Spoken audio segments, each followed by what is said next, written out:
Ecological pyramid जो है 1927 में एक इकोलॉजिस्ट हुए जिनका नाम था, एक मिनट इसको मैं लगाता हूँ।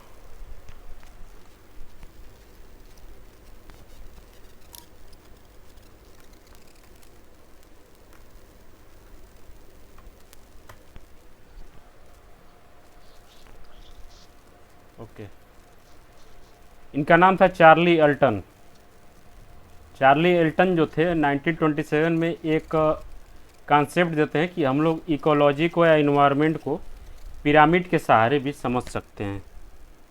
पिरामिड का मतलब इन्होंने एक 3D स्ट्रक्चर ऐसे बनाया कुछ, और ये बताते हैं कि स्टेप बाय स्टेप जब हम चीज़ों को समझने की कोशिश करेंगे तो 2-3 पिरामिड से हम जो पूरे इकोलॉजी सिस्टम को, जो है इकोसिस्टम को समझ सकते हैं। इसीलिए जो है इकोलॉजिकल पिरामिड इन्होंने बनाया और उसके थ्रू जो है चीज़ों को समझाने की कोशिश की। जैसे कि यहाँ इन्होंने एक एग्जाम्पल इकोलॉजिकल पिरामिड में दिया गया है कि सबसे पहला जो होता है किसी भी इकोसिस्टम या इन्वायरमेंट का, सबसे पहला कड़ी जो होता है वो प्रोड्यूसर होता है, जो चीज़ों को प्रोड्यूस करता है। उसके बाद ये बताते हैं कि प्राइमरी कंज्यूमर, टर्सरी कंज्यूमर और क्वाटरनरी कंज्यूमर जो होते हैं ये धीरे धीरे आगे आते हैं। ठीक है, तो एक पिरामिड कई तरीके से पिरामिड जो है बनाया जाता है। Pyramid of energy, pyramid of biomass, pyramid of number, इसको हम लोग बारी बारी से देख लेंगे। लेकिन इन्होंने जो बनाया था वो पिरामिड ऑफ एनर्जी था, एनर्जी का पिरामिड बनाया था।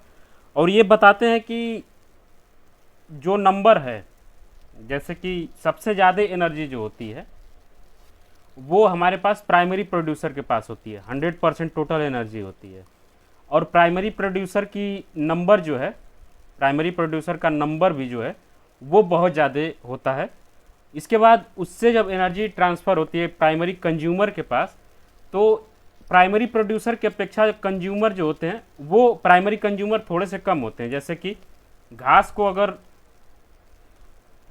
को अगर कुल मिला के एक खरगोश को मैं लेता हूँ प्राइमरी कंज्यूमर, एक खरगोश कुल मिला के 100 घास को खाता है, 100 घास या मान लीजिए कि 1000 घास खाता है, तो उसका जो है पेट भरता है। तो प्राइमरी कंज्यूमर खरगोश हुआ, एक खरगोश जो है 1000 घास को खा सकता है। वहीं जो है प्राइमरी कंज्यूमर के पास टोटल एनर्जी कितनी जाएगी, जितना प्राइमरी प्रोड्यूसर के पास 100% अगर एनर्जी है, उसका 90% एनर्जी जो है इस पूरे प्रोसेस में ख़त्म हो जाएगी। वो खाएगा, चीज़ों को पचाएगा, उसका केवल 10% एनर्जी जो है प्राइमरी कंज्यूमर के पास जाएगी। ठीक है, तो एक घास के पास मान लिए कि 100 किलो कैलोरी था, एक घास के, मान लिए कि मैं मान रहा हूँ कि एक घास के पास 1 किलो कैलोरी था, बस 1 किलो कैलोरी। तो उसने 100 घास को खाया तो 100 किलो कैलोरी उसके पास गई। 100 किलो कैलोरी का 10% जो उसके पास स्टोर हो गया, यानी कि 10 किलो कैलोरी उसके पास स्टोर होगी। लेकिन घास की तुलना में जो है खरगोश की संख्या हमेशा कम ही हम लोगों को देखने को मिलेगी। इतना क्लियर हो रहा है? ये पूरे इन्वायरमेंट के बारे में बात किया जा रहा है कि जितने घास होंगे, जितने, यानी प्राइमरी प्रोड्यूसर की संख्या जो है हमेशा सबसे ज़्यादा पाई जाएगी। वहीं जो है प्राइमरी कंज्यूमर की संख्या इससे थोड़ा सा कम पाया जाएगा, और एनर्जी कंजम्पशन जो है इसका केवल 10% इसके पास एनर्जी का जो है ट्रांसफ़र हो पाएगा। इसी तरीके से आगे जब बढ़ेंगे तो सेकेंडरी कंज्यूमर जो होंगे, सेकेंडरी कंज्यूमर, उनकी संख्या जो है प्राइमरी कंज्यूमर से कम होगी। जैसे कि एक मान लिया कि सेकेंडरी कंज्यूमर मान लिया कि शेर है, शेर को अपनी भूख मिटाने के लिए कम से कम 10 खरगोश को खाना पड़ेगा। एक खरगोश जो है 100 घास को खा के अपनी भूख मिटा रहा है, और 10 खरगोश को खा के एक शेर जो अपनी भूख को मिटा रहा है। इसी तरीके से ये एनर्जी का पिरामिड जब ये बनाते हैं तो ये बस बताते हैं कि एनर्जी जो है वो अपने उपले वाले लेवल में केवल 10% ही ट्रांसफ़र हो सकती है, 90% एनर्जी जो है वो कंज्यूम हो जाती है। ठीक है, ये एनर्जी का एक पिरामिड इन्होंने बनाया था। नंबर का पिरामिड जो पिरामिड ऑफ नंबर अगर हम लोग देखें तो इसको देखने के लिए थोड़ा सा एक हम लोग किसी इकोसिस्टम को थोड़ा सा एज्यूम करेंगे।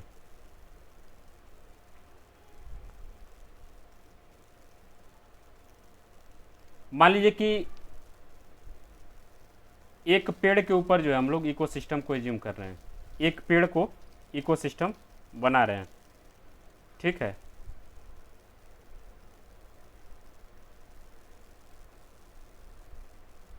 हाँ, नंबर वाला बाद में मॉडिफाई किया जाता है कि जब इन्होंने एनर्जी वाला बताया था तो ये बताया था कि नंबर के आधार पर हम चीज़ों को समझ सकते हैं, ठीक है। जैसे कि ये इन्वर्टेड पिरामिड ऑफ नंबर है कि एक पेड़ है, प्रोड्यूसर केवल एक है, प्रोड्यूसर केवल एक है, बहुत बड़ा ट्री, लार्ज ट्री है। इसमें जो है प्राइमरी कंज्यूमर्स जो हैं, जो इस पेड़ के पत्ती को और तने को खाते हैं, उनकी संख्या जो है इससे ज़्यादा होगी, पेड़ से ज़्यादा होगी। लेकिन उस पर जो बाहरी कंज्यूमर्स आएंगे, सेकेंडरी कंज्यूमर्स जो आएंगे, ये कठफोड़वा, ये उनकी संख्या जो है सेकेंडरी कंज्यूमर्स की इनसे ज़्यादा होगी, ठीक है। तो अगर आपसे पूछा जाएगा कि वन ट्री, केवल एक पेड़ के इकोसिस्टम का पिरामिड कैसा बनेगा, तो हमको ये याद रखना है कि हमेशा इन्वर्टेड बनता है। इससे क्वेश्चन कैसे पूछा जाता है, क्वेश्चन मैं आपको दिखाऊंगा जब क्वेश्चन आंसर कराऊंगा। तो आपसे पूछा जाएगा कि एक तालाब का एक इकोसिस्टम है, एक पॉन्ड का इकोसिस्टम है, उसका number of pyramid of biomass कैसा बनेगा, पिरामिड ऑफ बायोमास कैसा बनेगा, अपवर्टेड, इनवर्टेड, अनयूजुअल या अनडिसाइड। तो जैसे कि ये एक पेड़ के इकोसिस्टम का पिरामिड यहाँ इन्वर्टेड बना है, और यहाँ जो नंबर ऑफ एनर्जी का पिरामिड जो है अपवर्टेड बना है, एक सीधा बना है, और यहाँ उल्टा बना है।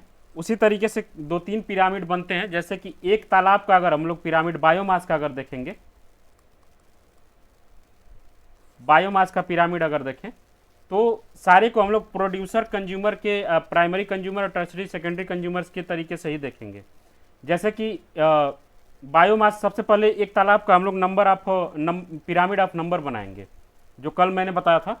पिरामिड ऑफ नंबर कैसे बनाएंगे बताइएगा आप लोग।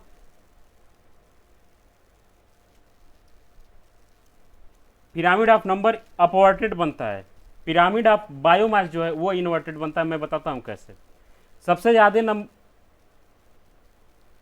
ये इन्वर्टेड नहीं है, ये जहां बनाया गया, ये जो मैं बना रहा हूं वो अपवर्टेड है। इन्वर्टेड ये है उल्टा, उल्टा त्रिभुज अगर बनता है तो उसको हम लोग इन्वर्टेड बोलते हैं। सीधा त्रिभुज अगर बनता है तो उसको हम लोग अपवर्टेड बोलते हैं, ठीक है।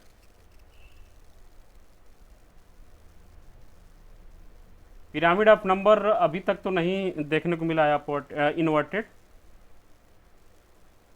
ये पिरामिड ऑफ नंबर जो है दोनों बनता है, अपवर्टेड और इन्वर्टेड दोनों बनता है। पिरामिड ऑफ नंबर जो एनर्जी जो है वो हमेशा अपवर्टेड बनता है, और पिरामिड ऑफ बायोमास भी इन्वर्टेड और अपवर्टेड दोनों बन सकता है। ये बहुत सिंपल होता है। एक मैं एग्जांपल देके बता रहा हूँ, थोड़ा सा आप लोग साथ में बताइएगा, सॉल्व करते चलते हैं। नंबर ऑफ पिरामिड जब हम लोग बनाएंगे तालाब का, तो 3-4 चीज़ों को हमको देखना है। सबसे पहले लेवल पे जो है,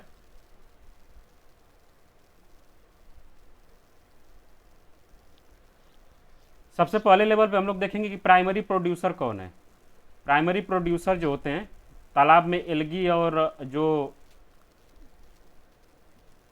क्या बोलते हैं, लवक बोलते हैं, लवक को इंग्लिश में क्या बोलते हैं देख लेंगे हम लोग। उनकी संख्या जो है तालाब में सबसे ज़्यादा होती है, वो सबसे पहले नंबर पे आते हैं प्राइमरी प्रोड्यूसर। सबसे पहला जो स्टेज होगा पिरामिड का, वो होगा बॉटम स्टेज जो होगा वो होगा प्रोड्यूसर का।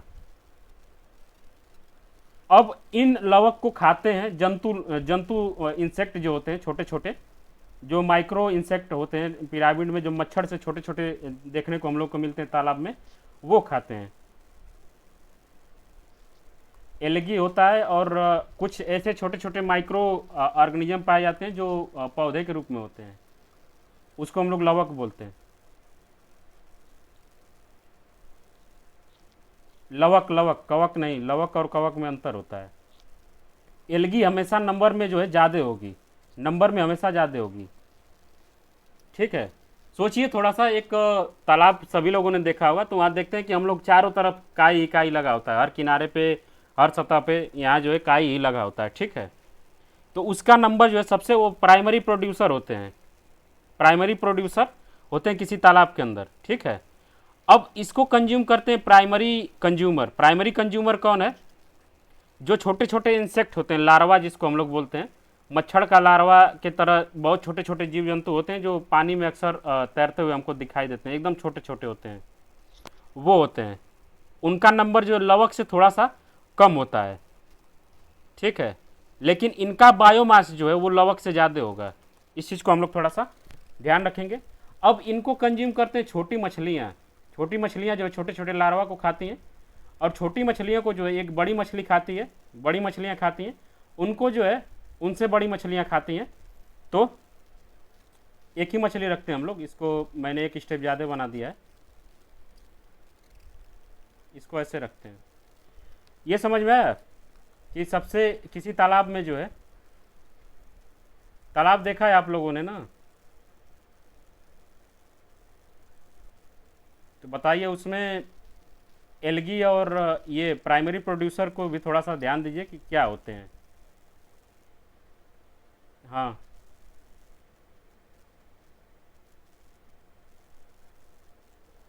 हाँ कम हो सकती है, लेकिन ये मैक्सिमम जो एवरेज होते हैं, जितने भी एवरेज तालाब हैं जो नेचुरल हैं, उनकी बात यहाँ की जा रही है। नेचुरल तालाब में जो है एल्गी, और एल्गी से मतलब नहीं है प्राइमरी प्रोड्यूसर बस एल्गी नहीं होता है, एल्गी के अलावा बहुत सारी चीज़ें होती हैं। उसमें हो सकता है कि नीचे छोटे छोटे घास जमे हो, जो पानी के अंदर जमने वाले घास होते हैं, ठीक है। उसके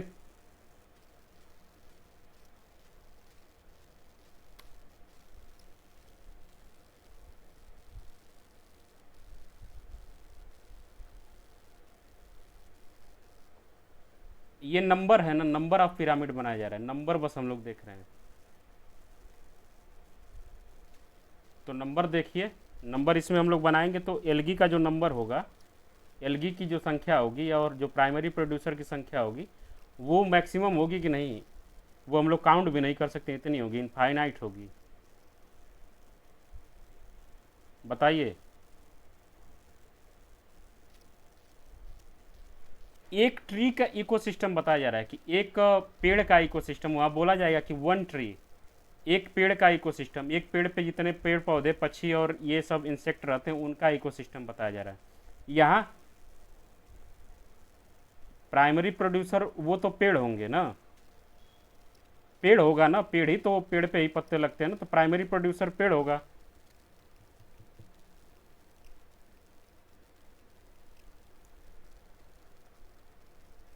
क्लियर हुआ?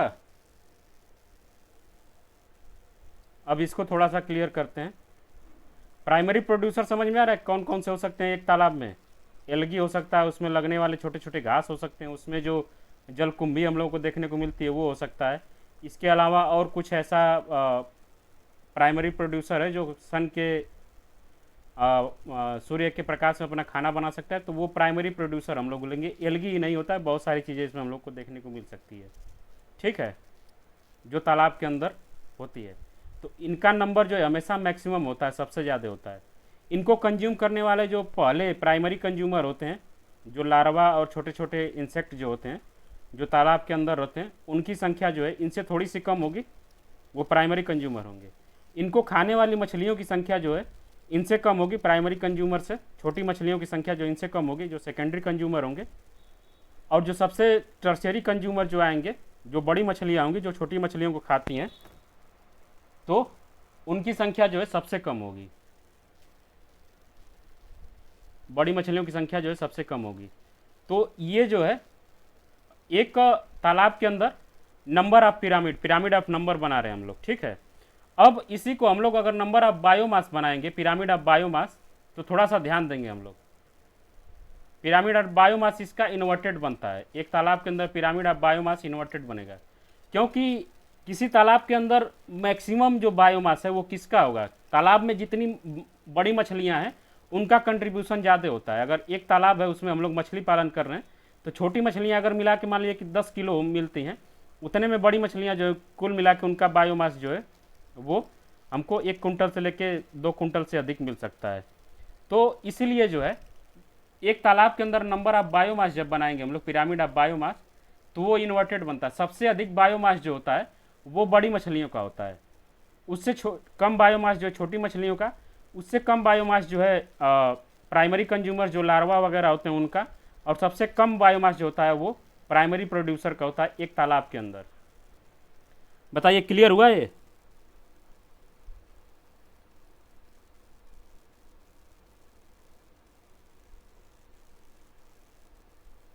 क्वेश्चन यही पूछा जाएगा कि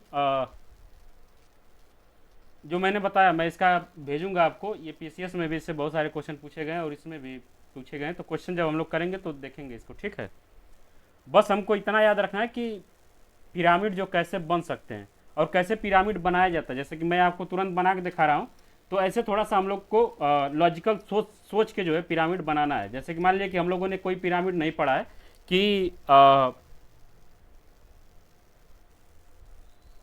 कोई चीज़ मान लीजिए कि आपसे बोला जा रहा है कि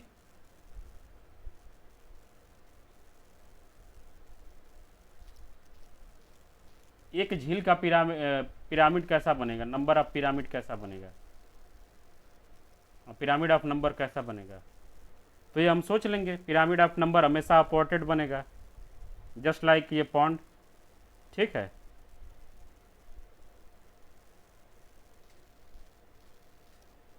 झील का संरचना जो है पॉन्ड की तरह होता है, थोड़ा सा बड़ा होता है वो, उसमें भी प्राइमरी कंज्यूमर सबसे ज़्यादा होंगे, प्रोड्यूसर सबसे ज़्यादा होंगे, उसके बाद प्राइमरी कंज्यूमर, उसके बाद सेकेंडरी कंज्यूमर, टर्सरी कंज्यूमर। तो जस्ट लाइक झील बनता है। एक पी क्या बोल रहे हैं?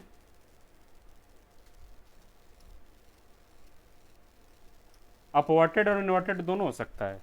जैसे कि यहाँ हम लोग देख रहे हैं कि इन्वर्टेड पिरामिड नंबर, ये एक ट्री के इकोसिस्टम का जब पिरामिड हम लोग बनाएंगे, आपसे बोला जाएगा कि एक पेड़ के इकोसिस्टम का नंबर ऑफ पिरामिड कैसा होगा, तो वहाँ जो है प्राइमरी प्रोड्यूसर जो है केवल एक है, उस पर डिपेंड करने वाले प्राइमरी कंज्यूमर जो है वो ज़्यादा होंगे, इससे ज़्यादा होंगे, और सबसे ज़्यादा होंगे जो सेकेंडरी कंज्यूमर होंगे।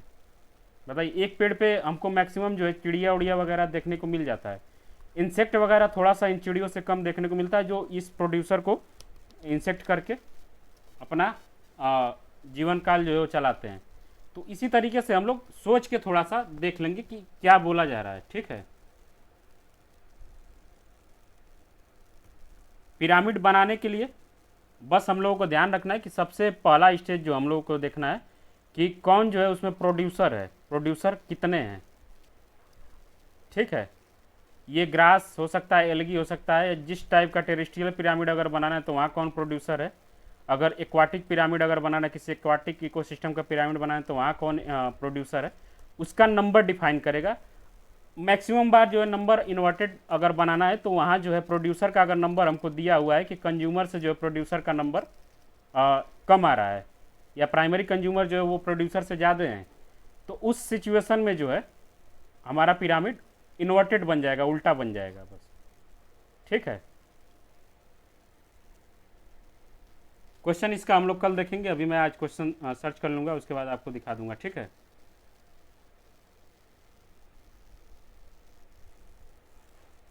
प्रोड्यूसर हमेशा बेस में ही होगा, अपराइट हो या इन्वर्टेड हो, कोई भी हो।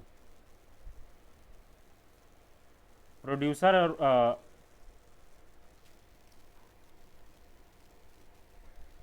हाँ, pyramid of energy, pyramid of biomass, pyramid of number.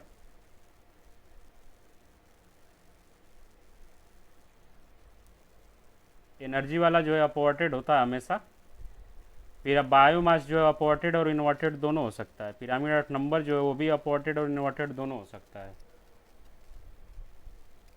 ठीक है।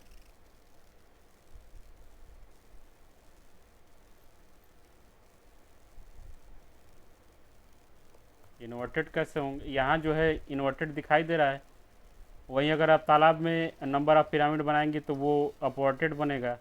मैं भेजूंगा इसको, देखिएगा आप लोग, या अभी दिखा देता हूँ आपको।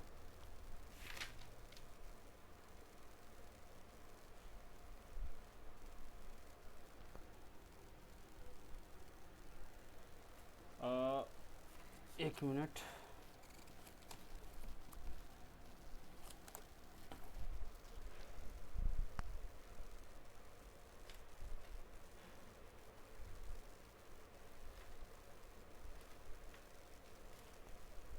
एक बार और ध्यान से पढ़िएगा आप सोनी। ये जो एनर्जी का पिरामिड होता है वो इन्वर्टेड होता है, और ये पिरामिड ऑफ बायोमास और पिरामिड ऑफ नंबर जो है ये अपवर्टेड और इन्वर्टेड दोनों हो सकते हैं। वो डिफाइन करेगा कि कैसा हमारा इकोसिस्टम है। ठीक है, दो तो मैं यहीं आपको बता दिया कि इन्वर्टेड और नंबर। एक तालाब का मैंने बनाया वो अपवर्टेड बना, और एक पेड़ का जब मैंने बनाया number of pyramid, pyramid of number, तो वो इन्वर्टेड बना। तो इसी तरीके से इसको हम लोग को बनाना होता है। ठीक है,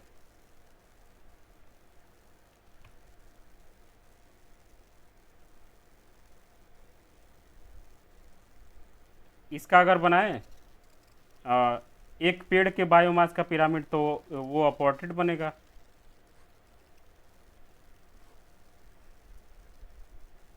पेड़ का वेट जो है बायोमास सबसे ज़्यादा है। अब लग रहा है समझ में आ गया कैसे बनाना है। ठीक है, बायोम देखते हैं। बायोम के बारे में मैंने बताया था कि biome is a large ecological area on earth surface which distinct climate, vegetation and animal life. Biome are determined by factors such as temperature, precipitation and geography. Biome जो है इकोसिस्टम या कौन था इससे पहले, इकोसिस्टम का जो है एक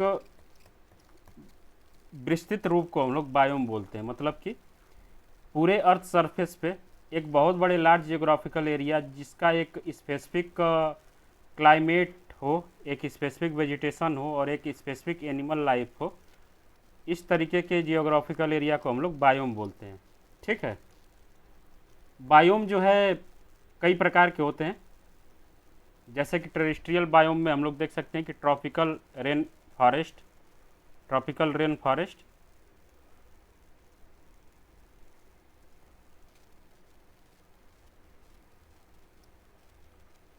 उष्णकटिबंधीय, इसको वर्षा वन बोलते हैं हिंदी में।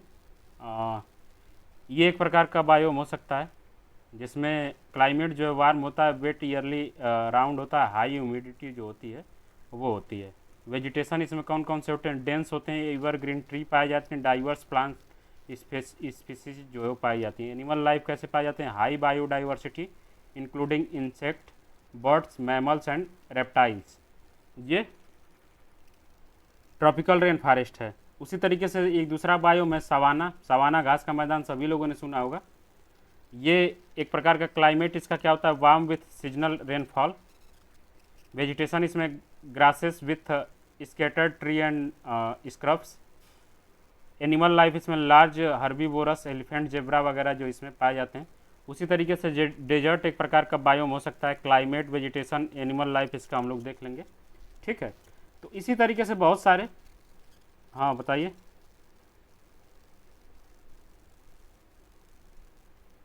इतना नहीं पूछा जाता है, पूछा जाएगा कि which of the following is not a biome. ये क्लाइमेट, वेजिटेशन और एनिमल लाइफ से क्वेश्चन पूछा जाता है, लेकिन वो पीसीएस और यूपीएससी वगैरह में पूछा जाता है।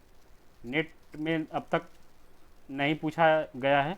जब हम लोग प्रीवियस ईयर करेंगे तो देखेंगे। ठीक है, हमको बस इतना याद रखना कि बायोम किसको बोलते हैं और बायोम का जो है एग्जाम्पल क्या है। टेरेस्ट्रियल बायोम में tropical rain forest, savanna, desert, temperate grassland, temperate deciduous forest, taiga, tundra, ये सब जो है हमारा बायोम के अंदर आते हैं। ठीक है, टेरेस्ट्रियल बायोम के अंदर।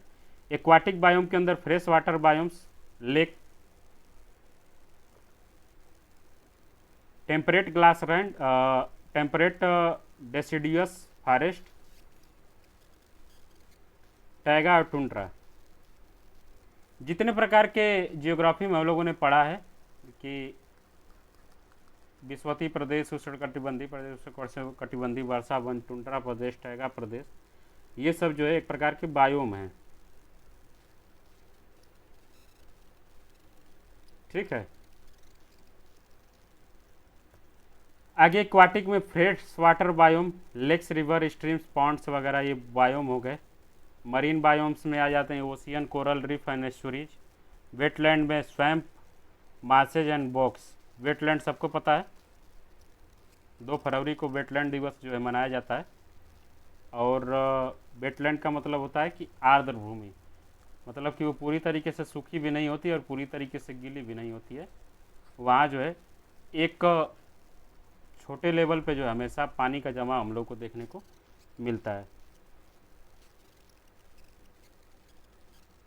हाँ, वेटलैंड, दलदली भूमि इसको भी बोलते हैं।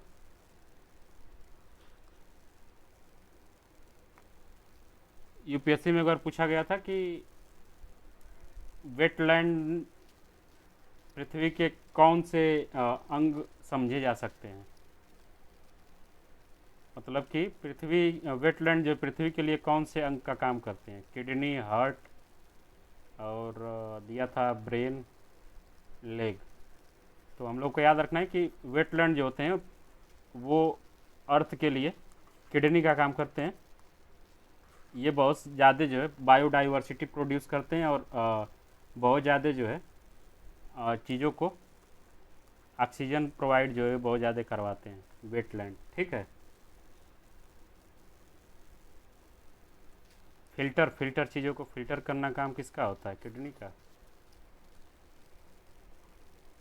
वेटलैंड जो होता है वो फिल्टर करता है बहुत सारी चीज़ों को, ऐसा माना जाता है। एक बार सर्च कर लेंगे हम लोग अच्छे से, वेटलैंड हम लोग आगे पढ़ेंगे। ठीक है।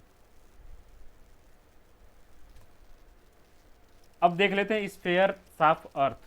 अर्थ जो है हमारी, अर्थ 4 प्रकार के स्फीयर से मिलकर बनी है। वायुमंडल, जलमंडल, थलमंडल और जैवमंडल। 4 प्रकार के मंडल से मिलकर इस तरह हमारा जो है स्फीयर बनी हुई है। एक एटमॉस्फेयर इसको बोलते हैं। एटमॉस्फेयर में बहुत सारे कंपोजिशंस जो है पाए जाते हैं। डिस्क्रिप्शन क्या है, a layer of gases surrounding the earth extending from the surface up to edge of space. हमारे पृथ्वी के चारों तरफ जो गैसों का वातावरण पाया जाता है उसको हम लोग वायुमंडल बोलते हैं। इसमें जो सबसे अधिक गैस है वो नाइट्रोजन, हमको याद रखना है 78%, ऑक्सीजन जो है 21%, कार्बन डाइऑक्साइड जो 0.03%। ठीक है। और अदर गैसेज जो इसके बाद जो आती हैं उसमें पाई जाती हैं। ठीक है। पिछली बार पूछा गया था हमारे शिफ्ट में कि in the atmosphere what is the percentage of carbon dioxide. तो वहाँ दिया गया था 0.3%, 0.003%, 0.0003%। हमको याद रखना है कार्बन डाइऑक्साइड का परसेंटेज जो है वो 0.03% पाया जाता है। एक बार कंफर्म कर लेंगे, शायद इधर जो है कुछ बढ़ा होगा। ठीक है। फंक्शन क्या है एटमॉस्फेयर के, एटमॉस्फेयर के फंक्शन हम लोग देख सकते हैं कि protected life by filtering out harmful and solar radiation. Ultraviolet rays जो आती हैं सूर्य के प्रकाश से उसको ये फिल्टर करता है। Regulate temperature by trapping heat, एक प्रकार का ये वातावरण का काम करता है जिससे कि हमारे वायुमंडल का जो टेम्परेचर है वो मेंटेन होता है। ठीक है। Provide oxygen for refrigeration and carbon dioxide for photosynthesis. इसमें ऑक्सीजन जो 21% मिलता है उसी से हम लोग सांस लेते हैं। श्वसन के लिए ये ऑक्सीजन प्रोवाइड कराता है और फोटोसिंथेसिस के लिए जो कार्बन डाइऑक्साइड को ये प्रोवाइड कराता है। अगला एक facilitate weather and climate pattern, पूरे वेदर और क्लाइमेट पैटर्न को ये डिसाइड करने के लिए बहुत ज़्यादा इंपॉर्टेंट फैक्टर जो एटमॉस्फेयर में देखने को मिलता है। ठीक है। एक कंपोजिशन के बारे में थोड़ा सा हम लोग देखेंगे आगे न कि कंपोजिशन क्या है एटमॉस्फेयर का। क्षोभ मंडल, समताप मंडल, बहिर्मंडल, मध्य मंडल, इसके बारे में थोड़ा सा अभी आगे देखेंगे हम लोग। हाइड्रोस्फीयर, जयमंडल सबको पता है। जयमंडल जलमंडल कि लगभग 78% वाटर जो है all weather water earth surface including ocean, river, lakes, ground water, ice, ये एक प्रकार के जो है जलमंडल कहलाते हैं। ठीक है। वाटर जो है तीनों फॉर्म में पाए जाते हैं, लिक्विड, सॉलिड एंड गैसेस। तीनों को जो है हम लोग जब कंपेयर करते हैं तो लगभग 71% गैस पानी जो है हमारे समुद्री जल खारे में है। ठीक है। केवल 1% वाटर जो है वो शुद्ध है और पीने लायक है। इसमें इसका फंक्शन क्या है, support form all form of aquatic life, regulate temperature and climate through the heat distribution, participates in the hydrological circuit, evaporation, condensation and precipitation। ये सबको पता है। वाष्पीकरण, संघनन एंड वर्षण, ये जो पूरा एक वर्षा होता है उसका एक पूरा प्रोसेस है। इसका साइकिल जो है कई बार पूछा जाता है कि सीक्वेंस सीक्वेंस में लगाने के लिए आता है कि सबसे पहले क्या होता है। पानी, मान लीजिए कि कोई पानी है, उसका जो है सबसे पहले इवेपोरेशन होता है, वाष्पीकरण होता है, उसके बाद वो बादल में जाके कंडेंसेशन उसका होता है, और सबसे लास्ट में जो उसका वर्षण होता है। ठीक है, इसका हम लोग सीक्वेंस याद रखेंगे, बहुत सिंपल है। Provides fresh water for drinking, agriculture and industry. Lithosphere जो है, जियोस्फीयर इसको बोलते हैं, इसको स्थल मंडल बोलते हैं। इसमें क्या है, solid outer layer of earth including crust and upper mantle. Earth का ऊपरी हिस्सा वाला जो भाग है, जिसमें हम सारे खुदाई वगैरह और सारे खनिज लवण को पाने के लिए, जो मिनरल्स को पाने के लिए उसका दोहन करते हैं, उसको हम लोग लिथोस्फीयर बोलते हैं।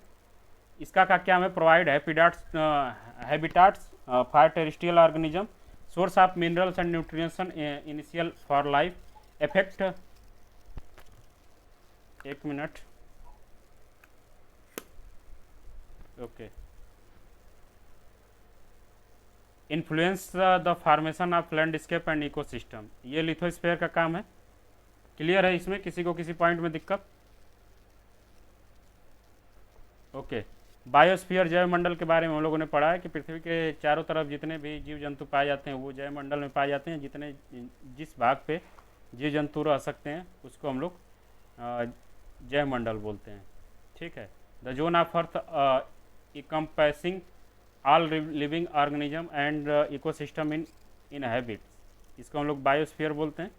सारी चीज़ें हम लोग देख सकते हैं कि इसका क्या क्या काम है। All plants, animal, micro organism and there interaction with the atmosphere, hydrosphere and lithosphere. Function इसके क्या क्या हैं, biodiversity and intricate web of life, सारी चीज़ें वही है जो हम लोगों ने पढ़ा है, तो इसको हम लोग एक बार देख लेंगे। ठीक है, आगे देख लेंगे। कंपोजिशन ऑफ एटमॉस्फेयर में 78% जो है लगभग ऑक्सीजन, नाइट्रोजन है हमारा। ऑक्सीजन एक बार फिर से 20.21% से घट के 20.95% हो गया है, 20.95%।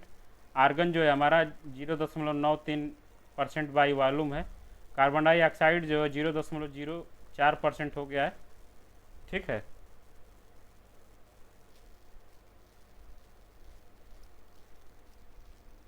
क्या बता रही है प्राची?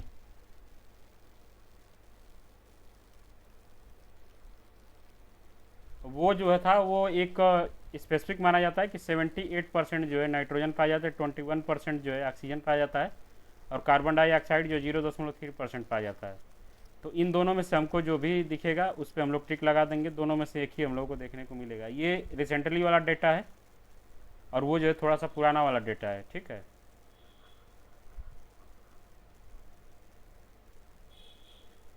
क्लियर?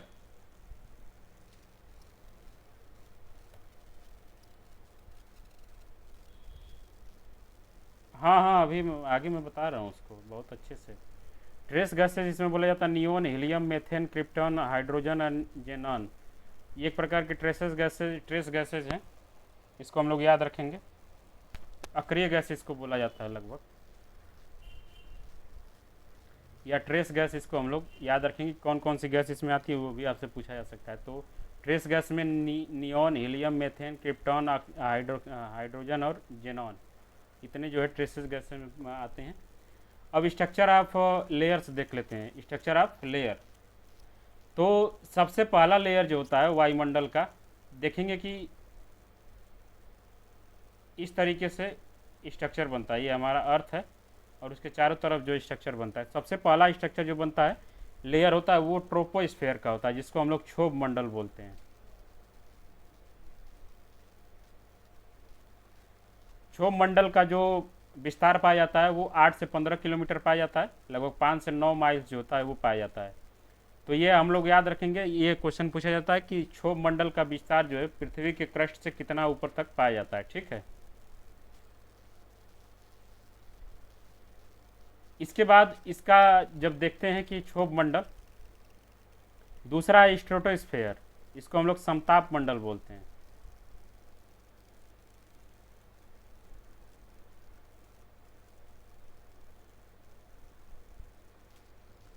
समताप मंडल जो है वो हमारा ट्रोपोस्फेयर, मतलब कि 15 किलोमीटर से लेके 50 किलोमीटर की ऊंचाई तक पाया जाता है। और सबसे इम्पॉर्टेंट बात है कि इसी में जो है हमारा ओजोन लेयर जो है वो समताप मंडल में पाया जाता है। ठीक है।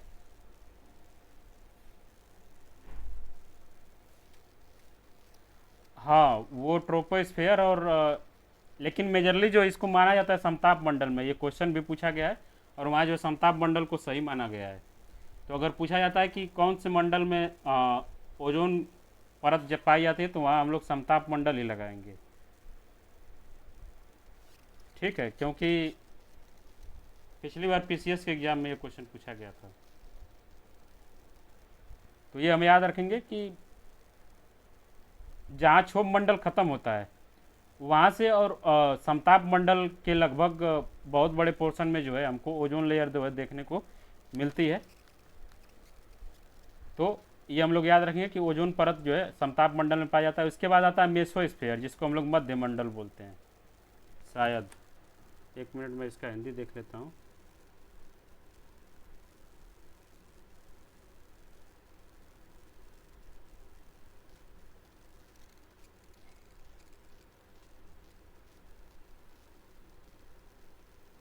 मध्य मंडल बोलते हैं।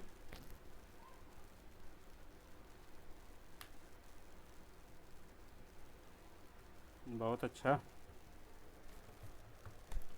इसका कंपोजिशन जो है हमारा स्ट्रेटोस्फेयर से समताप मंडल से लेके 85 किलोमीटर, यानी कि 50 से लेके 85 किलोमीटर के बीच पाया जाता है। उसके बाद आता है थर्मोस्फेयर, जिसको हम लोग आयन मंडल भी शायद बोलते हैं और आयन मंडल ही बोलते हैं शायद। देख लेता हूँ एक बार, क्या बोलते हैं इसको सोनी? ओके, आयन मंडल बोलते हैं। इसका 85 से लेकर 600 किलोमीटर की दूर में विस्तार होता है। इसका ये खासियत है कि जितने भी सैटेलाइट्स वगैरह छोड़े जाते हैं, कृत्रिम उपग्रह जो छोड़े जाते हैं, वो इसी मंडल में जो स्थापित किए जाते हैं, आयन मंडल में। ठीक है। एक्सोस्फेयर जो इसके बाहर का जो परत है, सब आयन मंडल के बाद का जो परत है उसको हम लोग बहिर्मंडल बोलते हैं। बहिर्मंडल जो है हमारे ये ट्रांजिशन का काम करता है आउटर स्पेस के साथ। इसके साथ साथ कुछ और जानकारी जो हमको याद रखनी चाहिए कि क्षोभ मंडल जो है, हमारी जितनी भी वायुमंडलीय घटनाएं होती हैं, जैसे कि बारिश, क्लाउडिंग वगैरह जो होता है, वो हमारा क्षोभ मंडल में ही होता है। ठीक है। और जहाँ तक मुझे पता है कि वायुयान जो है क्षोभ मंडल में उड़ाया जाता है सोनी, संताप मंडल में। ठीक है, तो याद रखेंगे हम लोग। क्या बोल रहे हैं प्राची?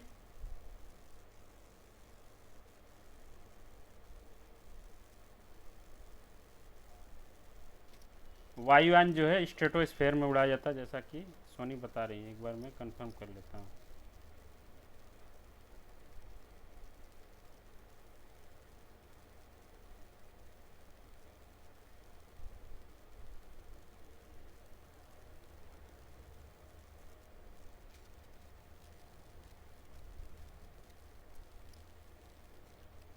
जो सबसे आदर्श परिस्थिति मानी जाती है वायुयान को उड़ाने के लिए, वायुयान के परिवहन के लिए, वो समताप मंडल माना जाता है। लेकिन बहुत सारे वायुयान जो है वो क्षोभ मंडल में भी उड़ाए जाते हैं, ये हम लोग याद रखेंगे। अगर पूछा जाता है कि वायुयान या एरोप्लेन को उड़ाने के लिए सबसे आइडियल कंडीशन जो है किस मंडल में है, तो हम लोग समताप मंडल लगाएंगे। ठीक है।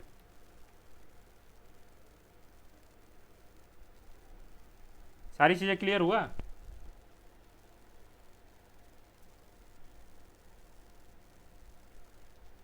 ट्रोपोस्फेयर और स्ट्रेटोस्फेयर, हाँ, दोनों में उड़ाए जाते हैं।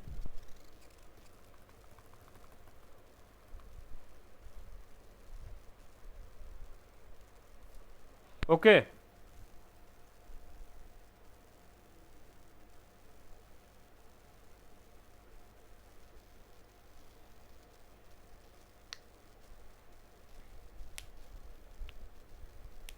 कभी कभी उड़ाया जाता है, यहाँ दिया हुआ है कि अगर मौसम साफ है, बादल वगैरह नहीं है, तो क्षोभ मंडल में भी उड़ाया जा सकता है। ठीक है, क्योंकि जितना ऊपर जाएगा उतना ज़्यादा फ्यूल कंज्यूम होगा, एयरलाइंस को जो उतना ज़्यादा बर्डन आएगा, तो वो नीचे उड़ा लेते हैं अगर वेदर कंडीशन सही है तो। ठीक है।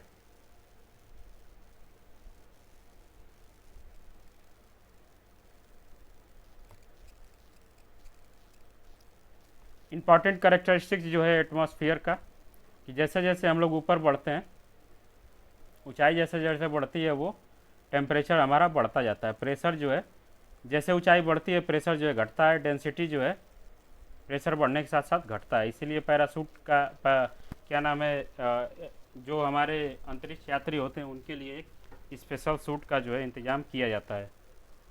ठीक है। हाँ,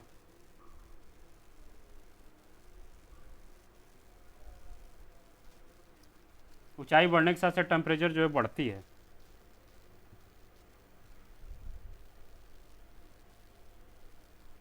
बताइए।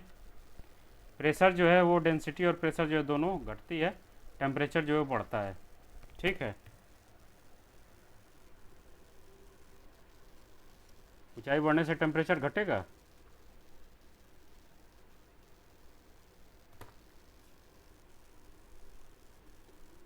कुछ स्पेसिफिक लेयर्स की जो है अपनी एक स्पेसिफिक कंडीशन होती है। जैसे कि ऐसा माना जाता है कि प्रत्येक 10 किलोमीटर या 11 किलोमीटर ऊपर जाने पे 1 डिग्री टेम्परेचर का जो है इंक्रीजमेंट हम लोग को देखने को मिलता है। लेकिन क्षोभ इसमें जो है ये एक जनरलाइज कॉन्सेप्ट है, मैं बता रहा हूँ। ठीक है। कुछ पर्टिकुलर जो लेयर्स हैं, जैसे कि क्षोभ मंडल है, शुरुआत में हम लोग कुछ ऊपर तक जाएंगे तो टेम्परेचर जो है वो घटेगा। लेकिन जैसे जैसे सूर्य के करीब जाएंगे तो टेम्परेचर जाहिर सी बात है कि बढ़ेगा। ठीक है।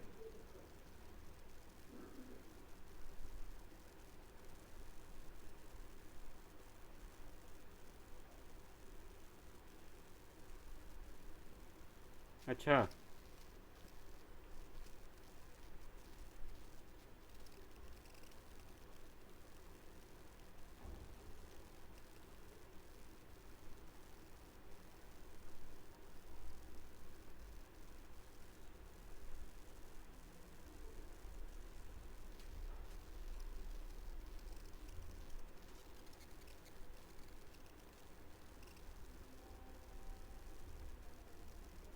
हम्म।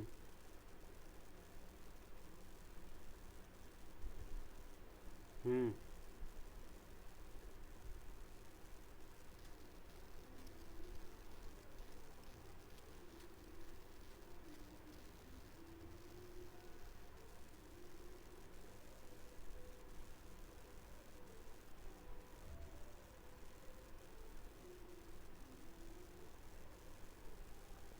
यहाँ लिखा गया वेरी सिग्निफिकेंटली, इंक्रीज और डिक्रीज नहीं लिखा गया है। आ, मुझे लगता है कि हाँ हाँ। ओके ओके, मुझे भी लग रहा है कि डिक्रीज ही होता है। पृथ्वी के अंदर जाने पर शायद टेम्परेचर इंक्रीज होता है क्या।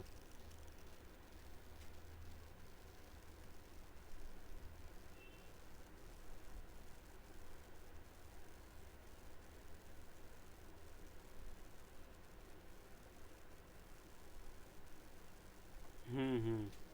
ठीक है।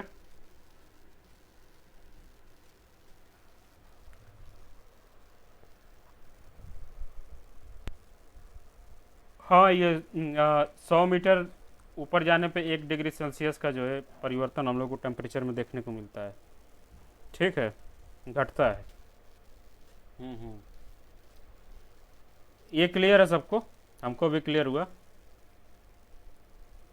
जैसे जैसे ऊपर जाएंगे टेम्परेचर जो है डिक्रीज होगा और डेंसिटी और प्रेशर जो है वो बढ़ेगा, घटेगा। बताइए, क्या बोली थी प्रभा। डेंसिटी घटता है। डेंसिटी का मतलब होता है घनत्व। घनत्व का मतलब होता है कि एक पर्टिकुलर एरिया में कितने ज़्यादा पार्टिकल्स या कितने ज़्यादा एटम्स जो है वो पाए जाते हैं, इसको हम लोग डेंसिटी बोलते हैं। ठीक है। जैसे कि पॉपुलेशन डेंसिटी जब हम लोग निकालते हैं तो देखते हैं कि एक वर्ग किलोमीटर में कितने लोग जो है वो रहते हैं। तो एक वर्ग किलोमीटर में अगर 500 लोग रहते हैं तो उसको हम लोग 500 पॉपुलेशन डेंसिटी वाला जो है एरिया उसको घोषित करते हैं। ठीक है। घनत्व होता है, इसको हम लोग फिजिक्स में पढ़े हल्का फुल्का।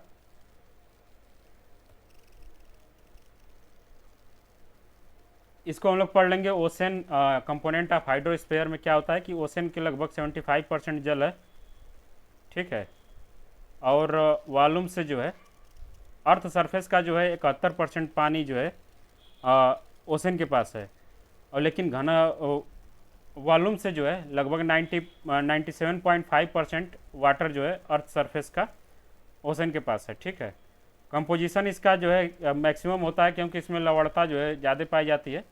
इसमें जो है 35 पीपीटी सैलिनिटी जो है पाई जाती है लगभग एवरेज। सैलिनिटी का मतलब होता है लवणता। लवणता का मतलब होता है कि एक पर्टिकुलर वॉल्यूम ऑफ वाटर में कितने ज़्यादा लवण जो है पाए जाते हैं, साल्ट कितने ज़्यादा पाए जाते हैं। तो एवरेज सैलिनिटी जो है वो है 35 पार्ट्स पर 1000 पीपीटी।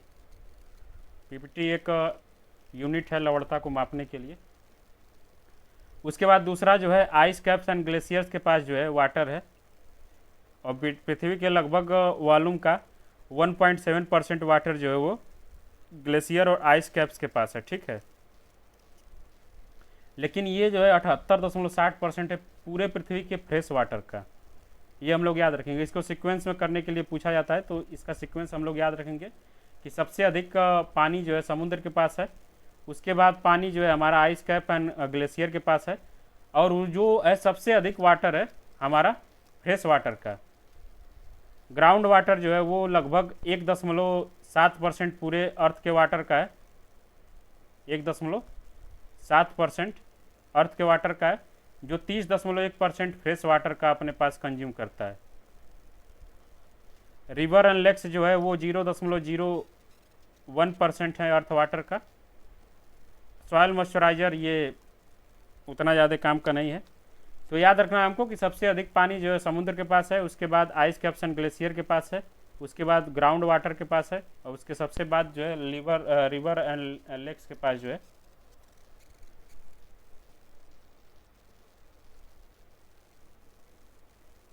नहीं नहीं, ये नहीं पूछा जाएगा।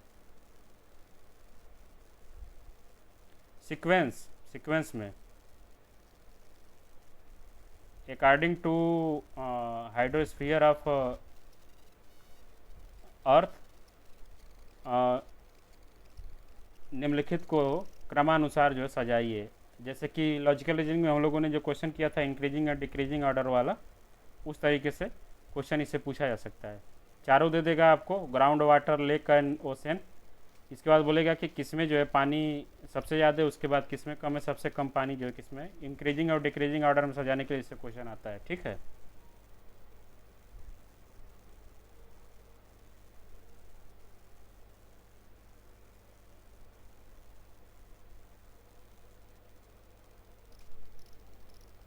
हाँ, वही मैं बोल रहा हूँ ना कि वेरी होता है, वेरी करता है।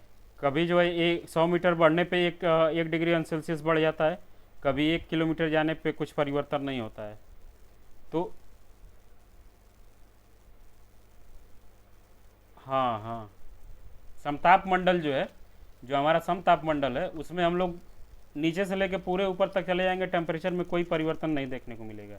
इसीलिए इसको जो हम लोग समताप मंडल बोलते हैं कि सारे लेयर में जो टेम्परेचर एक जैसा होता है। नहीं नहीं, ये डिटेल्स नहीं आएंगी। बस इससे मैक्सिमम क्वेश्चन जो पूछा जा सकता है कि ओजोन गैस जो है किस मंडल में पाया जाता है। सारे मंडल को जो है आपको क्रम से सजाने के लिए दे देगा कि कौन सा मंडल किसके बाद है, कौन सा मंडल किसके बाद है। मंडल की जो है लंबाई हमसे पूछी जा सकती है कि कितनी ऊंचाई तक है, ये हमको देख लेंगे थोड़ा सा। ठीक है। इससे ज़्यादा डिटेल में क्वेश्चन नहीं पूछा जाएगा, और बहुत क्वेश्चन पूछा जाएगा तो पूछ लिया जाएगा कि वायुयान और सैटेलाइट्स के लिए कौन सा मंडल जो है सबसे अधिक सुटेबल होता है। तो इस तरीके की छोटी मोटी डिटेल्स जो हम लोग, क्या बोल रही प्राची? नहीं नहीं,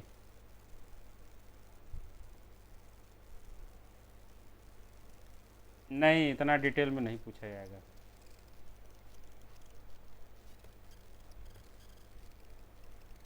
हाइड्रोलॉजिकल साइकिल जो अभी मैंने बताया कि सबसे पहले वो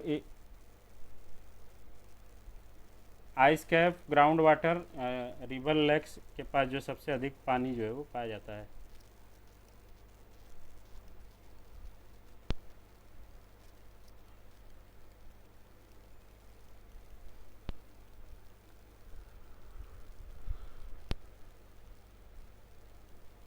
ठीक है। हाइड्रोलॉजिकल साइकिल अभी मैंने बताया कि सबसे पहले जो वाष्पीकरण होता है, उसके बाद संघनन होता है, उसके बाद वर्षण होता है, उसके बाद जो है शोषण होता है, अवशोषण जिसको बोलते हैं, फिल्ट्रेशन जिसको बोलते हैं, कि पानी जो है सोख करता है ग्राउंड के अंदर। ठीक है। उसके बाद रन ऑफ होता है, धीरे धीरे पानी जो है flow over the land surface. Lakes, river and ocean में ये जो है रन ऑफ करता है, पानी का जो है प्रवाह हम लोग को देखने को मिलता है। तो इसका हम लोग क्रम याद रखेंगे। ठीक है।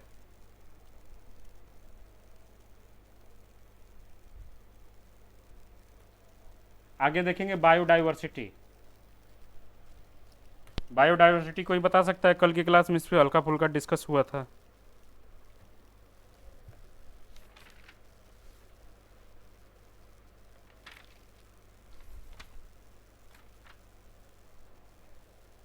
ओके। बायोडाइवर्सिटी का मतलब जैसा कि इन्होंने बताया कि एक पर्टिकुलर एरिया में कितने प्रकार के जीव जंतु और कितने प्रकार के पेड़ पौधे पाए जाते हैं। जैव विविधता, जैव का मतलब होता है जीव और विविधता का मतलब है भिन्नता, कितने प्रकार की चीज़ें पाई जाती हैं। बायोडाइवर्सिटी वर्ड का यूज किसने किया था, कोई बता सकता है सबसे पहले?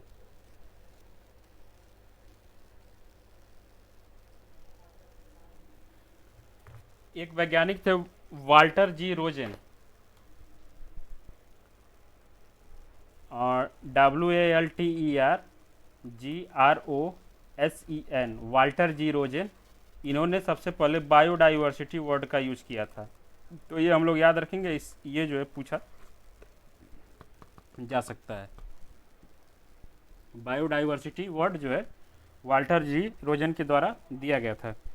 एक इससे जो क्वेश्चन पूछा जाता है, जितने मैंने बताया वर्ड प्रोपोनेंट, वर्ड को देने वाले लोग हैं, उनसे जो है मैच द फॉलोइंग टाइप का क्वेश्चन भी पूछा जा सकता है, कि एक तरफ जो है वर्ड दे देगा, एक तरफ जो है इनके प्रोपोनेंट को दे देगा, और मिलाना होगा। तो थोड़ा सा हम लोग ध्यान रखेंगे कि कौन से वर्ड को देने वाले कौन महानुभाव जो है वो हैं।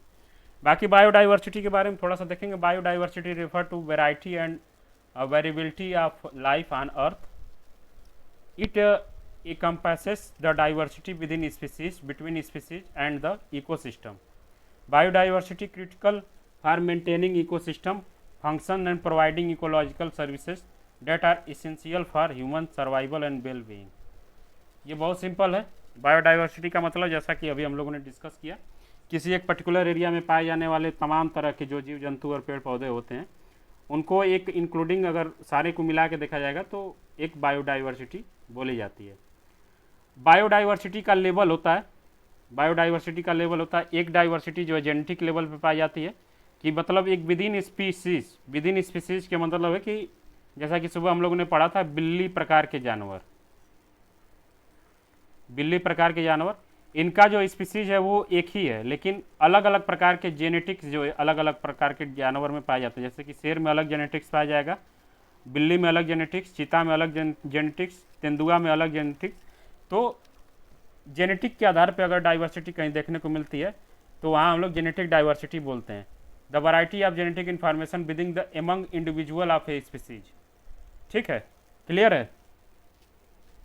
इसी तरीके से मगरमच्छ, छिपकली, गिरगिट, एक प्रकार के दिखने वाले जो जानवर होते हैं उन वो एक स्पीसीज के होते हैं, उनके अंदर जो जेनेटिक डाइवर्सिटी जो पाई जाती है उसको हम लोग जेनेटिक डाइवर्सिटी बोलते हैं।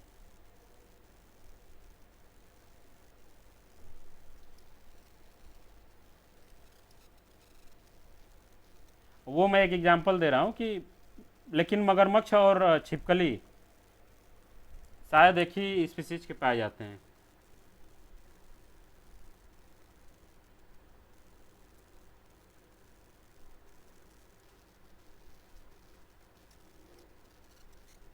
एक मिनट।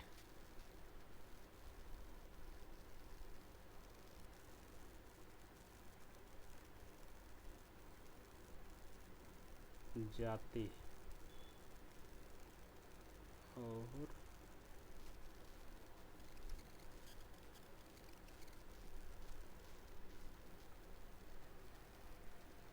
ठीक है, इसको हम लोग ध्यान रखेंगे कि एक स्पीसीज के अंदर हम लोग को डाइवर्सिटी अगर देखने को मिलता है तो वहाँ जो है जेनेटिक डाइवर्सिटी देखने हम लोग बोलते हैं। ठीक है,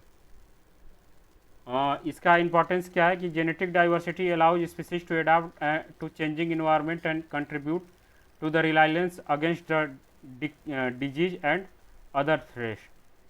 ये जेनेटिक डाइवर्सिटी का इंपॉर्टेंस है। स्पीसीज डाइवर्सिटी अलग है। The variety of species within a particular region, कई प्रकार के अगर कई जाति के अगर पेड़ पौधे और जंतु एक रीजन के अंदर मिलते हैं तो उसको हम लोग स्पीसीज डाइवर्सिटी बोलते हैं। ठीक है, इकोसिस्टम डाइवर्सिटी, एक बायोम के अंदर जो है कई प्रकार के इकोसिस्टम अगर हम लोग को देखने को मिलते हैं तो वहाँ जो इकोसिस्टम डाइवर्सिटी बोला जाता है। तालाब हो गया एक प्रकार का इकोसिस्टम हो गया, बगीचा एक प्रकार का इकोसिस्टम हो गया, लेक एक प्रकार का इकोसिस्टम हो गया। तो इस प्रकार का डाइवर्सिटी अगर हम लोग को कहीं देखने को मिलता है तो इसको इकोसिस्टम डाइवर्सिटी बोलते हैं। ठीक है, इंपॉर्टेंस ऑफ बायोडाइवर्सिटी क्या है? Ecological function and services. Ecosystem stability जो है डाइवर्सिटी के कारण बनी हुई होती है। न्यूट्रिएंट साइकिल जो है वो प्रॉपर चलती है। जो फूड वेब और फूड चेन वाला जो व्यवस्था मैंने बताया था इससे पहले, उसको जो कंटिन्यू करने के लिए, उसको सुटेबल रूप से चलाने के लिए बायोडाइवर्सिटी जो है बहुत ज़्यादा ज़रूरी है। Pollination, pollination many plants relay on the animals of pollination which is essential for food production. ठीक है, कई प्रकार के जो है पेड़ पौधे के ऊपर जो है जानवर जो है वो निर्भर करते हैं।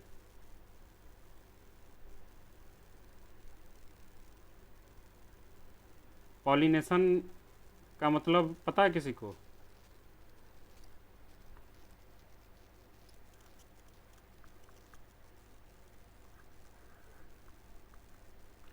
हाँ, परागण बोलते हैं, परागण उसको बोलते हैं, परागन। जो जैसे कि मैंने मधुमक्खी वाला जो एग्जांपल दिया था, म्यूचुअलिज्म वाला। ठीक है, तो एक पेड़ पौधे के बीज कण का एक जगह से दूसरी जगह ट्रांसफ़र होना, इसके स्पीसीज का जो दूसरी जगह उसी के कारण जो है पैदा होना या बढ़ना, वो पॉलिनेशन बोला जाता है, परागन बोला जाता है। कि उसके जो बीज हैं, जैसे कि एक पेड़ का कोई बीज है, मान लीजिए कि जामुन है, जामुन का बीज किसी ने खाया और उसको जो है खा के कहीं जाके वहाँ जो है छोड़ दिया, तो जामुन का पेड़ जो है यहाँ से परागन के द्वारा जो है यहाँ चला जाएगा, और जब उसको एक बढ़िया से इन्वायरमेंटल कंडीशन जब मिलेगी तो वहाँ जो है वो जामुन का पौधा जो है वो उग जाएगा। तो ये पॉलिनेशन बोला जाता है, परागन बोला जाता है। ठीक है, इकोनॉमिक बेनिफिट इसमें क्या है? एग्रीकल्चर, मेडिसिन, टूरिज्म, ये बायोडाइवर्सिटी में सबको पता है क्या क्या इसका इकोनॉमिक बेनिफिट हो सकता है। ठीक है, cultural and aesthetic value, recreation, spiritual and cultural, ये बायोडाइवर्सिटी का एक इम्पॉर्टेंट फीचर जो है वो हो सकता है। ठीक है,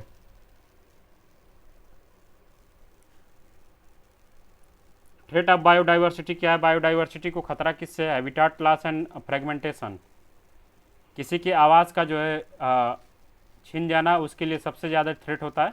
वो फिर वो ज़्यादा दिन तक सर्वाइव नहीं कर पाता है। तो इससे जो है बायोडाइवर्सिटी को खतरा है कि हैबिटाट जो है वो नुकसान कर देते हैं लोग, और इससे जो है बायोडाइवर्सिटी जो है कमज़ोर हो जाती है। क्लाइमेट चेंज से जो है बायोडाइवर्सिटी पे नेगेटिव इम्पैक्ट पड़ता है। पॉपुलेशन बढ़ने से जो है बायोडाइवर्सिटी पे नेगेटिव इम्पैक्ट पड़ता है। कंपटीशन जो है बढ़ जाता है, और वहाँ जो है एक स्पीसीज के सर्वाइवल की कंडीशन जो है वो ख़राब होने लगती है। ओवर एक्सप्लॉयटेशन जो है बढ़ेगा, पॉपुलेशन जब बढ़ेगा तो कंपटीशन बढ़ेगा, और चीज़ों का ओवर एक्सप्लॉयट करने की दर जो है वो बढ़ेगी। इनवेसिव स्पीसीज का मतलब है कि definition, non native species that separate rapidly out complete native species. जैसे कि परागण से क्या होता है, एक खतरा भी होता है कि किसी ऐसे पेड़ पौधे को हम लोग गलती से गलत जगह पर फैला देते हैं, जिसकी वजह से जो है बायोडाइवर्सिटी पे एक खतरा मंडराने लगता है। जैसे कि एक बहुत सिंपल एग्जांपल है, जलकुंभी। क्या बोल रही हैं आप?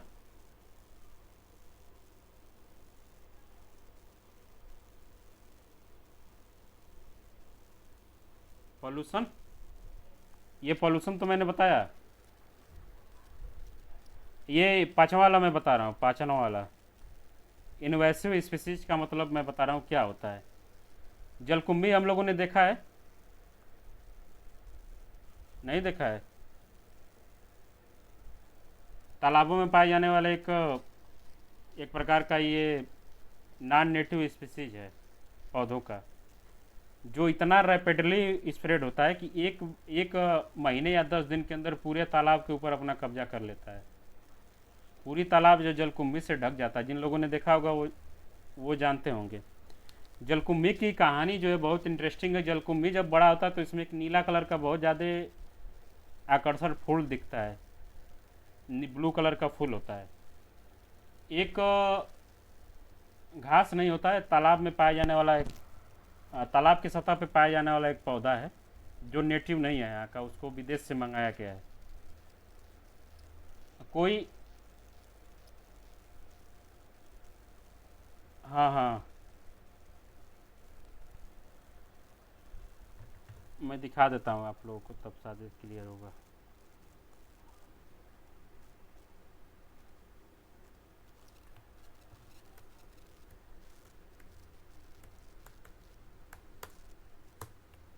ये है,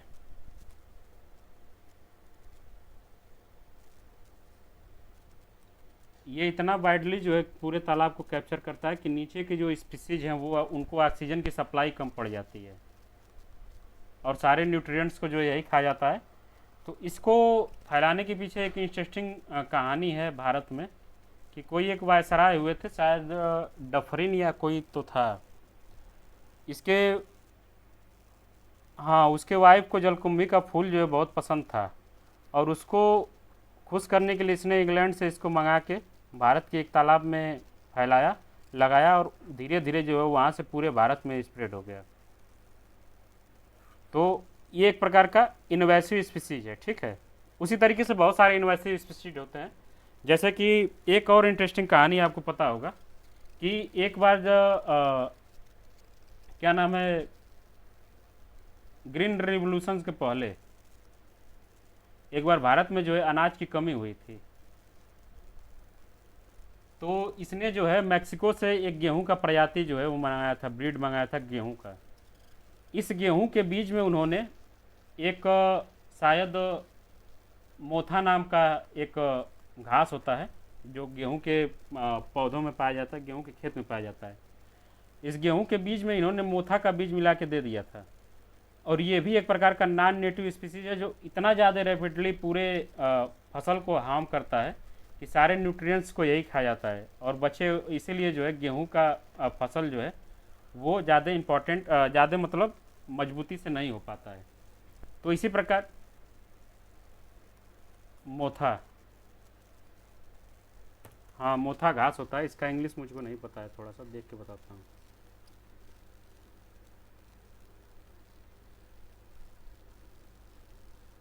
हाँ, साइप्रस रोटुंडस इसका नाम है इंग्लिश में।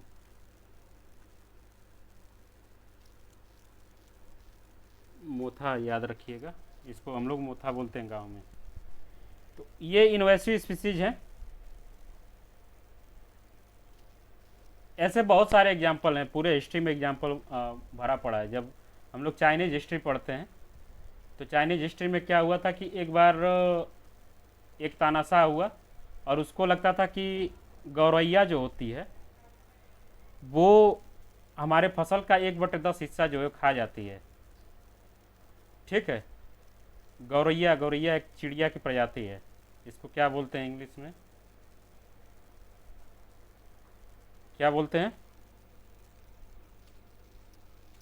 स्पैरो स्पैरो, हाँ। तो उसने क्या किया कि अपने चाइना चाइना में जितनी गौरैया थी सबको वो मरवा देता है। और इसका इम्पैक्ट क्या हुआ कि गौरैया जिन चिड़ियों को खाता था, जो मतलब जिन इंसेक्ट को खाता था, टिड्डों को खाता था, खाती थी, उनकी संख्या इतनी ज़्यादा बढ़ गई कि इनका फसल जो है, जो 1/10% नुकसान होता था, उसकी आ, तुलना जो है 1/50 तक चली गई। और वहाँ जो है कृषि संकट एक तरीके से उत्पन्न हो गया था। तो ये इसी तरीके से कुछ इन्वेसिव स्पीसीज के एग्जाम्पल पूरे समय पे हमको मिलेंगे। ठीक है, इसमें सारी चीज़ें क्लियर है।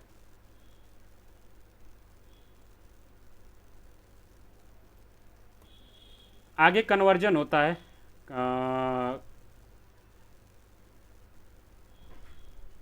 कन्वर्जन, कंजर्वेशन, संरक्षण जिसको बोलते हैं।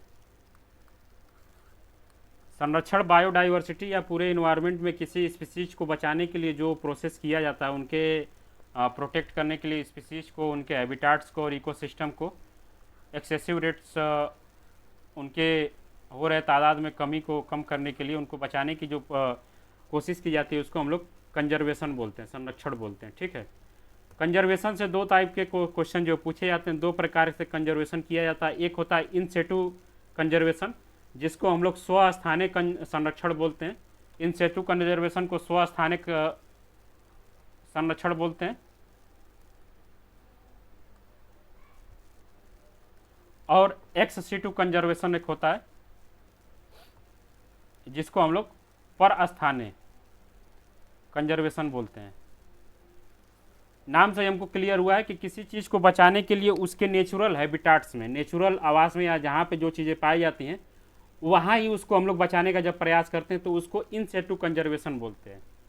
और एक्स सेटू कंजर्वेशन में किसी स्पीसीज को बचाने के लिए उसके नेचुरल हैबिटाट से निकाल के जब एक आर्टिफिशियल या दूसरे जगह कंजर्वेशन करने की कोशिश जब की जाती है तो उसको हम लोग एक्स सेटू कंजर्वेशन बोलते हैं। ठीक है, दोनों क्लियर। इन सेटू का मतलब है कि किसी स्पीसीज को कंजर्व करने के लिए उसके नेचुरल हैबिटाट में या उसके नेचुरल जहाँ पे वो मिलता है वहीं पे अगर हम लोग बचाने की कोशिश करते हैं तो वो इन सेटू कंजर्वेशन होता है। इसमें हमारा national park, wild life sanctuary, nature reserves, marine protected area जो है ये आते हैं। इसके एग्जाम्पल हमसे क्वेश्चन पूछे जाते हैं कि which of the following is not type of in situ conservation.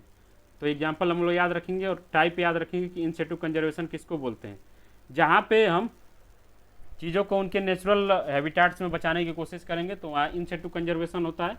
जहाँ पे उनको हम निकाल के दूसरी जगह कंजर्व करने की, एग्जाम्पल में था national park, wild life sanctuary, natural reserves, marine protected area. नहीं, एग्जाम्पल नहीं पूछा जाएगा, पूछा जाएगा कि इन चारों को दे देगा और ये पूछा जाएगा कि which of the following is not in situ या ex situ conservation. Ex situ में क्या क्या आते हैं? Botanical gardens and arboreta. चिड़ियाघर जो होता है वो बताइए किस में आएगा, एक्स सेटू या इन सेटू? एक्स सेटू में आएगा। जिन बैंक, एब्रोरेटा एक प्रकार का कुछ होगा बचाने वाला।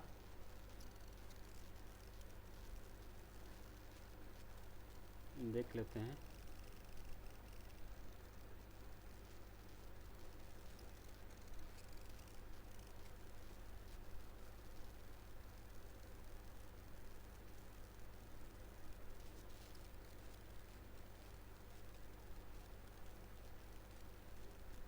एक प्रकार का बोटेनिकल गार्डन होता है जिसमें बस पेड़ पौधे देखने को मिलते हैं। एक प्रकार के बोटेनिकल गार्डन का एक टाइप है। ठीक है,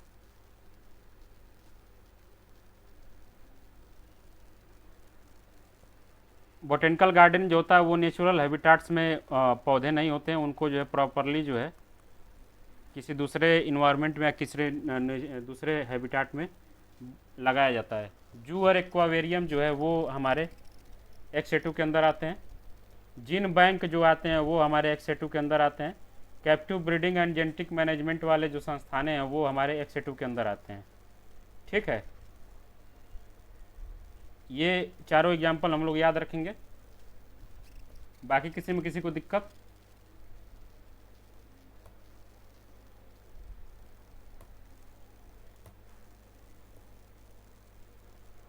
नहीं, डिटेल्स इतनी ज़्यादा पढ़ने की ज़रूरत नहीं, बस एग्जाम्पल हम लोग याद रखेंगे कौन से का क्या एग्जाम्पल है। और इससे अगर क्वेश्चन पूछा जाएगा तो वही क्वेश्चन पूछा जाता है कि which of the following is not type of ex situ या इंसेटू कंजर्वेशन। चार पांच आपको दे देगा, botanical garden, wildlife sanctuary, national reserves. इस तरीके से उसमें से आपको फिल्टर करना होगा कि कौन सा एक्सेटू है, कौन सा इंसेटू है। ठीक है,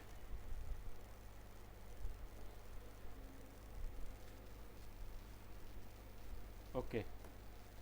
तो आज की क्लास में हम लोग इतना ही रहने देते हैं। कल का जो टॉपिक होगा, important important summits and convention for environmental issues. इससे पहले मैं कोशिश करूँगा कुछ इन्वायरमेंटल इशूज़ के ऊपर थोड़ा सा बात किया जाए, वो मैं आज बता देता हूँ कौन कौन से हैं, तो इसके बाद कल जो है हम लोग बताएंगे। ठीक है, मेजर इन्वायरमेंटल इशू कौन कौन से हैं? Climate change, air pollution, water pollution, deforestation, biodiversity loss, soil degradation, waste management, ocean acidification, over population, energy consumption, loss of fresh water resources. ये जो है प्रॉपर कुछ इन्वायरमेंटल इशूज हैं जिसके ऊपर बहुत सारे कन्वेंशन और बहुत सारे समिट्स होते रहते हैं समय समय पे। तो उन सारी चीज़ों को हम लोग पढ़ेंगे। Chemical pollution, ozone layer depletion, urbanisation, food security, ये सब इन्वायरमेंटल इशूज हैं। ग्रीन हाउस इफेक्ट के ऊपर थोड़ा सा देख लेंगे। Green house effect, a green house effect in natural process that occurs when the certain gas in the earth atmosphere trap heat from sun. जब कुछ गैसों का कम्बिनेशन मिल के सूर्य से आने वाले हीट को अपने अंदर ट्रैप कर लेती है, फंसा लेती है, वो अपने अंदर से जो है बाहर नहीं आने देती है, तो उसे हम लोग ग्रीन हाउस इफेक्ट बोलते हैं। ठीक है, इससे जो क्या होता है कि पृथ्वी के सरफेस का जो टेम्परेचर है वो बहुत ज़्यादा इंक्रीज हो जाता है। और इसके लिए इससे क्वेश्चन जो पूछा जाता है, जो मैक्सिमम कॉमन क्वेश्चन है कि which of the following is not contribute in the green house process, which of the following gas are not contributed for the green house effect. तो इसमें कौन कौन से गैस होते हैं इसको हम लोग याद रखेंगे। ग्रीन हाउस गैस में carbon dioxide, methane, nitrous oxide और water vapour and ozone gas जो है, 5 प्रकार की गैसेज जो है वो पाई जाती हैं। बहुत अच्छे से हम लोग carbon dioxide, methane, nitrous oxide, N2O, water vapours and ozone, ये 5 गैसेज जो हैं, इन्हीं के कारण जो है ग्रीन हाउस इफेक्ट देखने को मिलता है। इन पाँचों गैसेज को हम लोग, पाँचों गैस को हम लोग याद कर लेंगे अच्छे से, इससे जो क्वेश्चन पूछा जाता है। ठीक है, बहुत सिंपल है। Carbon dioxide, methane, nitrous oxide, N2O। N2O को हम लोग और किसी भी नाम से जानते हैं, नाइट्रस ऑक्साइड, N2O।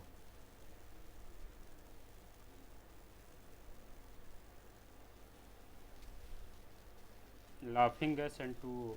दो तो होता है, एक लाफिंग गैस बोलते हैं, एक को हम लोग विपिंग गैस या अश्रु गैस बोलते हैं। क्या बोलते हैं उसको? आंसू गैस बोलते हैं।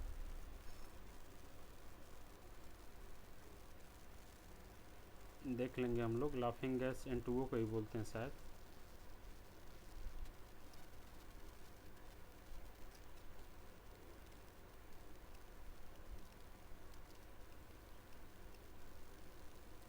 नाइट्रस ऑक्साइड, N2O को ही हम लोग लाफिंग गैस बोलते हैं। ठीक है, तो ये पांचों गैस को हम लोग जरूर याद रखेंगे, carbon dioxide, methane, nitrous oxide, water vapour and O3, इन सारी चीज़ों को। बाकी अभी मैं पीपीटी जो है भेज दूंगा, तो कल की क्लास के लिए थोड़ा सा मेहनत हम लोग करेंगे। इंपॉर्टेंट समिट एंड कन्वेंशन जो है उसको हम लोग एक बार पढ़ लेंगे। हाँ,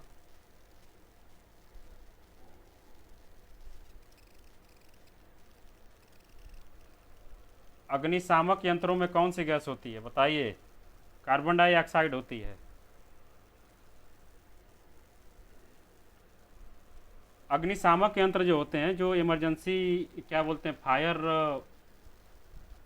कार्बन डाइऑक्साइड होती है। बहुत कॉमन क्वेश्चन है।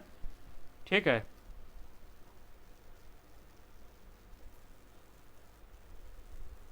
ऑक्सीजन की उपस्थिति में सारी चीज़ें जलती हैं, तो इसलिए O2 को जो है आग लगाने वाली गैस बोलते हैं, और कार्बन डाइऑक्साइड को आग बुझाने वाली गैस बोलते हैं।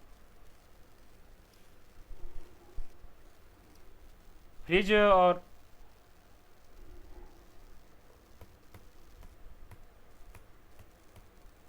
ट्यूबलाइट्स में जो है बहुत सारी गैसों का यूज किया जाता है, नियान भी, हीलियम भी, नाइट्रोजन भी। तो कैसा ट्यूबलाइट है ये वो करता है। अगर मान लीजिए कि ये 100 वाट वाला जो बल्ब होता है वो है, तो उसमें कोई गैस नहीं होती है, उसमें बस एक वो बोला जाता है। और एक सोडियम वेपर लैंप आता है, जो पहले के ज़मानों में लगा होता था स्ट्रीट लाइट्स में, जो पीले पीले कलर का जलता था, तो उसमें सोडियम होता था। एक हीलियम वेपर लैंप आता है, जो रॉड वगैरह जो सफ़ेद सफ़ेद आते थे उसमें हीलियम के वेपर्स होते थे, ठीक है। और एक जो होता है आर्गन लैंप, और इस तरीके से आते हैं। तो ट्यूब लाइट अगर पूछा जाएगा तो जनरली हम लोग हीलियम लगाते हैं, ठीक है।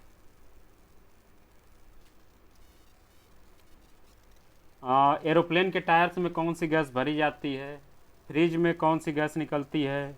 एयर कंडीशनर से कौन सी गैस निकलती है जो ओजोन परत को क्षरण के लिए जिम्मेदार होती है? ये सब सिंपल क्वेश्चन है। बताइए कौन सी गैस निकलती है जो ओजोन परत के क्षरण के लिए जिम्मेदार होती है?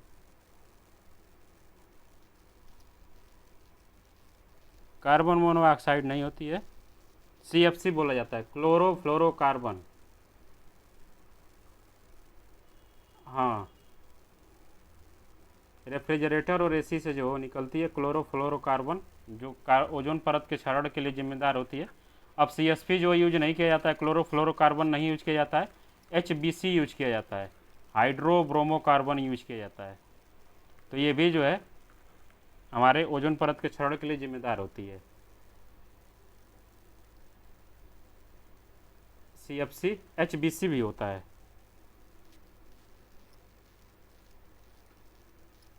ये CFC जो है वो बहुत ज़्यादा हार्म करती थी, HBC जो है वो उसके कंपेयर में थोड़ा सा कम हार्म करती है, इसलिए जो इसको यूज करते हैं, ठीक है। क्या बोला था आपने प्राची? ट्यूबलाइट्स में बहुत सारी गैसेस पाई जाती हैं, हम प्रॉपर देख लेंगे कौन सी ट्यूबलाइट्स में कौन सी गैस पाई जाती है। फ्रिज में CFC गैस पाई जाती है और HBC पाई जाती है, दोनों।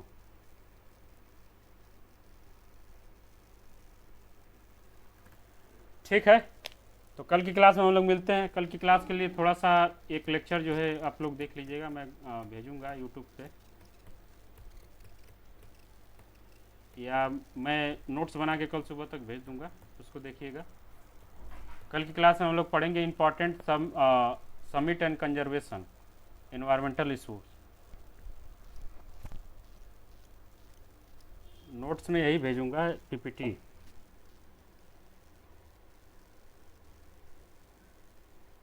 वीडियो एक है, क्या नाम है, मधुकर कोटवे सर का, नाम सुना होगा आप लोगों ने, UPSC के बहुत अच्छे टीचर हैं, इन्वायरमेंट जो है बहुत अच्छा पढ़ाते हैं। इनका एक वीडियो है 3 घंटे का, जिसमें इन्होंने जितने भी समिट हुए, इम्पॉर्टेंट समिट एंड कन्वेंशन जितने भी हुए हैं, बहुत अच्छे से इन्होंने उसमें कवर किया है। तो अगर आपके पास टाइम है तो इसको जो है 2x करके 1-2 बार जो है देख लेंगे, तो उससे जो है बहुत सारी चीज़ें जो है क्लियर हो जाती हैं। बाकी मैं कल की क्लास में इसको कराऊंगा ही बहुत अच्छे से, ठीक है। ठीक है फिर